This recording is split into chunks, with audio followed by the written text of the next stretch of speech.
بسم اللہ الرحمن الرحیم نحمدہ و نصلی علی رسول الکریم۔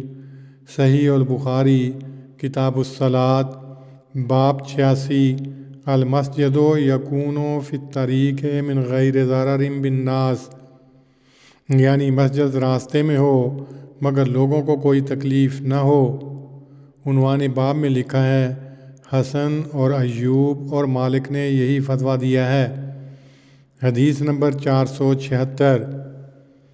حضرت عائشہ نبی صلی اللہ علیہ وسلم کی بیوی کہتی تھیں کہ میرے والدین جب سے میں نے ہوش سنبھالی ہے دین اسلام کے پابند تھے، اور ہم پر کوئی بھی ایسا دن نہیں گزرا کہ جس میں رسول اللہ صلی اللہ علیہ وسلم ہمارے پاس دن کے دونوں وقتوں میں یعنی صبح و شام نہ آئے ہوں۔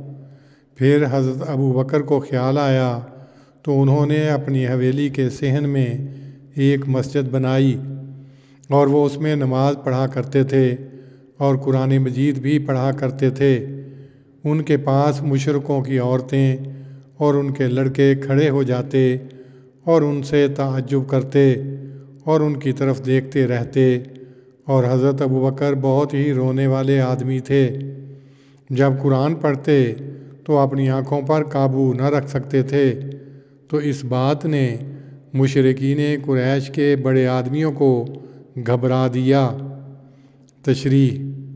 عنوان باب میں حسن بصری رحمہ اللہ اور ایوب سختیانی رحمہ اللہ اور مالک رحمہ اللہ کے فتویٰ کا حوالہ دے کر اس اختلاف کی طرف اشارہ کیا ہے جو انہوں نے جمہور سے کیا ہے، جن کے نزدیک شہر عام میں بھی مسجد بنانا جائز ہے، بشرطے کہ لوگوں کو تکلیف یا نقصان نہ پہنچے۔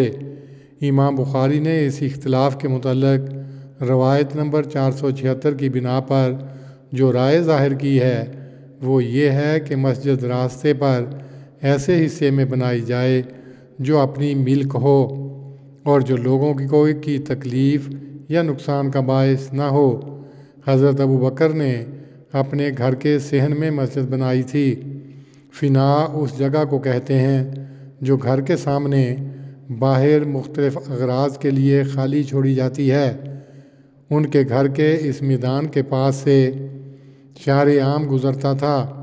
عورتیں اور بچے خود بخود کھڑے ہو جاتے اور قرآن مجید سن کر متاثر ہوتے، جس سے کفار کو فکر پڑی۔ یہ واقعہ کتاب المناقب روایت نمبر 3906 میں مفصل مذکور ہے۔ اللہم صلی علی محمد وعلی آل محمد کما صلیت علی ابراہیم وعلی آل ابراہیم انک حمید مجید۔ اللہم بارک علی محمد وعلی آل محمد کما بارکت علی ابراہیم وعلی آل ابراہیم انک حمید مجید۔